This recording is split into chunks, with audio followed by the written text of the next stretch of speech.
Printf নিয়ে আরও বেশ কিছু জিনিসপত্র জানার আছে। আমরা নেক্সট এপিসোডগুলোতে মুভ করার আগে চলেন প্রিন্টএফ নিয়ে সেগুলো আলোচনা করি।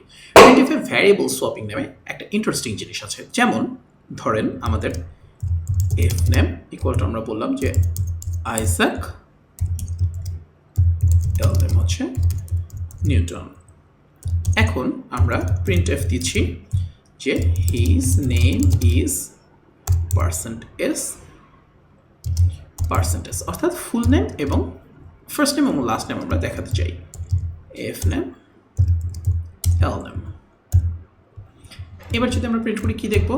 খুব স্বাভাবিক, আমরা বুঝতেই পারছি যে his name is Isaac Newton আমরা দেখতে পাচ্ছি।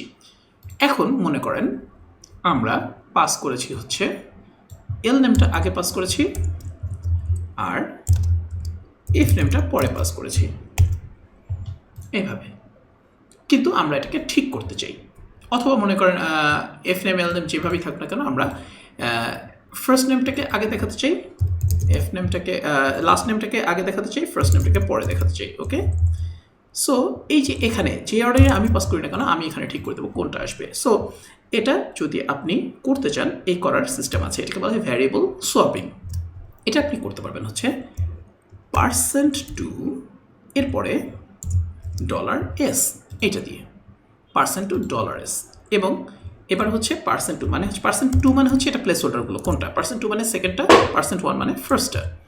ওকে, আর এরপর ডলারের পরে এটা হচ্ছে টাইপটা বলে দিতে হবে, অর্থাৎ এটিকে স্ট্রিং না ইন্টিজার, এটা তো আমরা দেখেছি, তো জানি যে কয়টা টাইপ আছে। সো যখন আপনি এরকম পার্সেন্ট দিয়ে ডলার ইউজ করবেন, সো পিএইচপি ডেফিনেটলি এটাকে ভ্যারিয়েবল হিসেবে ট্রিট করতে যাবে। যদি আমরা এখানে সেকেন্ড কী বলে ডাবল কোট রাখি, এটা আমরা দেখেছি রাইট, আগে জানি। সো তখন আমাদেরকে সিঙ্গেল কোট ইউজ করা লাগবে।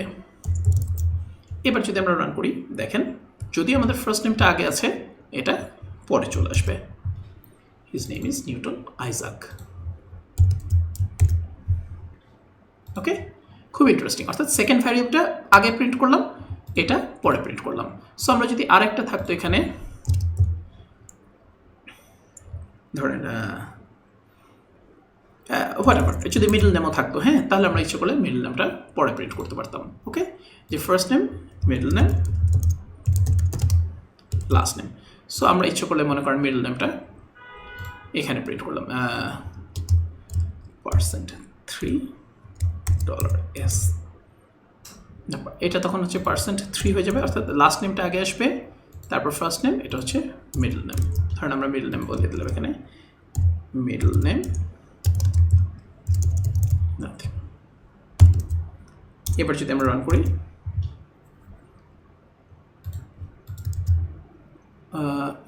লাস্ট নেমটা এখানে এটা 2 হবে রাইট। ওকে, খুবই ইন্টারেস্টিং। যেহেতু ভ্যারিয়েবল সোয়াপিংটা বুঝলেনি, সো এখন একটা ইন্টারেস্টিং জিনিস দেখেন। কারণ আমরা যে আগের বার যখন অক্টাল প্রিন্ট করতে চেয়েছি বা ডেসিমাল নাম্বার ইকুইভ্যালেন্টটাকে বাইনারি ইকুইভ্যালেন্ট দেখাতে চেয়েছি, তখন আমরা কীভাবে করেছি, ঠিক এখানে স্ল্যাশের দিয়ে দিই। সেটার জন্য যেটা আমরা করেছিলাম প্রিন্টএফ, যেমন আমরা লিখেছিলাম হচ্ছে the binary equivalent of %d is %p, এভাবে দিয়ে আমরা মনে করেন 12 আর 12 দিয়ে দিয়েছিলাম, তাই না? দিয়েছিলাম না?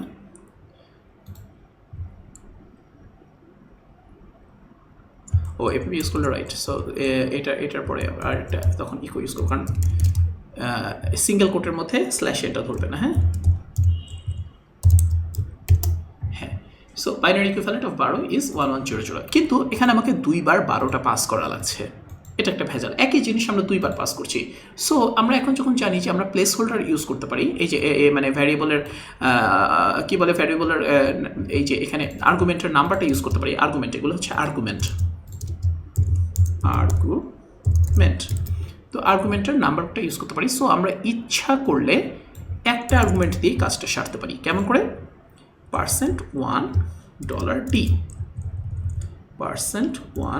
$1 এবং সেক্ষেত্রে আমাদেরকে যেহেতু ডলার ইউজ করেছি, সো আমাদেরকে অটোমেটিক্যালি এটা ইউজ করা লাগবে। ওকে, এবার আমরা রান করি, দেখেন এই যে এখানে আপনি দেখতে পাচ্ছেন তাহলে একটা নাম্বারকে আমরা দুই জায়গায় ইউজ করলাম, ঠিক আছে, একটা নাম্বারকে দুইটা প্লেস হোল্ডারে ইউজ করলাম। সো আপনি এইভাবে %1 দিয়ে পার্সেন্ট দিয়ে আর কি আর্গুমেন্টের পজিশনটা বলে দিতে পারবেন। এটা একটু অ্যাডভান্স টপিকস, কিন্তু জেনে রাখাটা খুবই খুবই ইন্টারেস্টিং, মানে দরকার আর কি, ইম্পর্ট্যান্ট।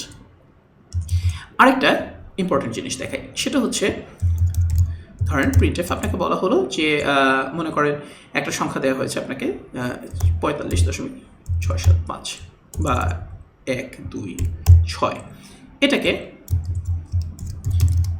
এটাকে কি করতে বলা হয়েছে, এটাকে মনে করে বলা হয়েছে আপনাকে দুই সংখ্যায় প্রকাশ করতে, দশমিকের পরে দুই সংখ্যায় প্রকাশ করতে। আপনি তো ধরেন কত চিন্তা ভাবনা করবেন যে কীভাবে আমি করবো, এটা কীভাবে করবো, ওটা কীভাবে করবো। খুব সিম্পল, খুব সিম্পল। পিএইচপিতে এই জিনিসগুলো খুবই সিম্পল। আপনি তখন কি করবেন, আপনি দশমিকের পর 2 ঘর, তাই না? সো আপনি লিখবেন হচ্ছে 0.2f %.2f, তার মানে হচ্ছে দশমিকের পরে 2 ঘর। এবার যদি আপনি প্রিন্ট করেন এনকে, তাহলে দেখেন এখানে দেখতে পাবেন, আমরা এখানে আরেকটা লাইন প্রিন্ট করি, রান করি, এই যে দশমিকের পরে 2 ঘর হয়ে গেছে। এটা যদি 4 হতো তাহলে 1 2 আসতো, 5 হলে এই যে 6 হলে, ঠিক আছে, একদম ইন্টারেস্টিং, মানে সহজ, একদম সহজ। এবার মনে করেন আমরা আরেকটা জিনিস দেখতে চাই। ধরেন আপনাকে বলা হলো যে সংখ্যা, একটা ধরেন আপনাকে সংখ্যা দেওয়া হলো যে দুইটা সংখ্যা, মনে করেন এম দেওয়া হলো ধরেন 123 আর এন দেওয়া হলো মনে করেন আপনাকে ধরেন 27। এখন বলা হলো এদেরকে তুমি এভাবে প্রিন্ট করো যে টোটাল 4 ঘরে প্রিন্ট করো, 4 সংখ্যাতে প্রিন্ট করো। সো 0 1 2 3 এটা হবে এরকম, আর এটা হবে 0 0 2 3, অর্থাৎ 0 প্যাডিং দিয়ে 4 ঘরে প্রিন্ট করো। ওকে, 4 সংখ্যায় প্রিন্ট করো। এটা কিন্তু টাকা পয়সার হিসেবে প্রায় কাজে লাগে। আপনি দেখবেন যখন আপনি রিপোর্ট জেনারেট করবেন বা ক্যালকুলেট করবেন, তখন এরকম সংখ্যাগুলো থাকলে, কারণ এভাবে যদি থাকে তখন আপনার সংখ্যা হিসাব লিখতে অনেক সুবিধা হয়। ওকে, এখন যদি আপনি লেখেন এরকম করে, কারণ না হলে আপনি যেভাবে দেখবেন যে আপনি যখন ধরেন 1 2 3 1 2 এভাবে, তো যদি আপনার সিরিয়াল আসে তাহলে কি আপনি যোগ করতে পারবেন? না, যোগ করতে পারবেন। কিন্তু এই নাম্বারগুলো যদি এরকম 0 প্যাডেড নাম্বার থাকে তাহলে কিন্তু আপনার জন্য যোগ বিয়োগ করা সহজ, বুঝতে সুবিধা, একই সিকোয়েন্স আছে, একই সিরিয়ালে আছে। সো এরকম করে যদি আপনি প্রিন্ট করতে চান তাহলে খুব সহজে সেটা করতে পারবেন। এই যে আমরা এখানে আগে দিয়েছি না, এবার আপনি %04 এভাবে লিখবেন। ওকে, এবার কি ডেসিমাল, এখন আপনি ধরেন এখানে লিখলেন এম, এখানে আমরা /n দিয়ে দিই, একই জিনিসকে আমরা কপি করি, n দিয়ে দিই। এখন দেখেন রান করি, আচ্ছা এখানে একটা রান করি, এই যে দেখেন 0 1 2 3 0 0 2 7। সো আপনি যদি 5 ঘরে নিতে চাইতেন তাহলে জাস্ট এখানে লিখতেন 5। এই যে এখন আপনি যদি ধরেন এভাবে দশমিক করে দেখাতে চান তাহলে কি হবে, ধরেন এই নাম্বারটা কি, কারণ এরা হচ্ছে অ্যাকচুয়ালি দশমিক আছে, এভাবে আছে। এখন আপনি ঠিকই চান যে আগে হচ্ছে মানে এই দশমিকের আগে কয়টা সংখ্যা থাকবে, দশমিকের আগে যে ধরেন 5 ঘর থাকবে। ওকে, 5 ঘর, 5টা শূন্য, 3টা শূন্য থাকবে, তারপর আপনার অ্যাকচুয়াল নাম্বারটা হয় দশমিকের পরে 2 ঘর। এটা যদি আপনি দেখাতে চান তাহলে কী করবেন, আগে আমরা 0.2f লিখি, এবার দেখেন প্রিন্ট করি, এটা হয় না, এটা আর একটু ঠিক করা লাগবে, রান করি, দেখেন 1 2 হ্যাঁ 3 4 5, দশমিকও কিন্তু একটা ঘর, হ্যাঁ 1 2 3 4 5। আমরা এখানে এই সংখ্যার আগে একটা নাম্বার চেয়েছি, সো আমাদেরকে এটা অ্যাকচুয়ালি দিতে হবে হচ্ছে 1 2 3 4 5 6 7, এখানে আমাদেরকে 7 দিতে হবে, এখানেও আমাদেরকে 7 দিতে হবে, ব্যাস। এবার যদি রান করি, যে দেখেন এখন একই সিকোয়েন্সে চলে এসছে, একই স্টাইলে। কি হলো, এই দশমিকটাকেও একটা ঘর ধরে নেবেন, 1 2 3 4 5 6। সো আমরা 0 7টা 0 প্যাডিং আছে, টোটাল 7টা ঘর, দশমিকের পর 2টা, টোটাল 7টা ঘর, দশমিকের পর 2টা। আমরা যদি আরেকটা এক্সট্রা চাই তাহলে 8। এই জিনিসটা আপনার বুঝতে একটু মনে হতে পারে যে একটু অসুবিধা হচ্ছে বা আপনি হয়তো ধরতে পারছেন না, চিন্তার কোনো কারণ নেই, রেখে দেন, জাস্ট দেখে রাখেন, জিনিসটা বুঝে রাখেন, যেটা বুঝতে পারছেন না নোট করে রাখেন, পরবর্তীতে এসে দেখে নেবেন। আমাদের কোর্সের আরও ভিডিওগুলো যখন আসবে, আপনার হাত যখন আস্তে আস্তে আরও খুলবে, জিনিসগুলো যখন আপনার নাম্বার সিস্টেম নিয়ে আরও জিনিসপত্র ক্লিয়ার হবে, তখন আপনি দেখবেন এমনিতেই বুঝে গেছেন।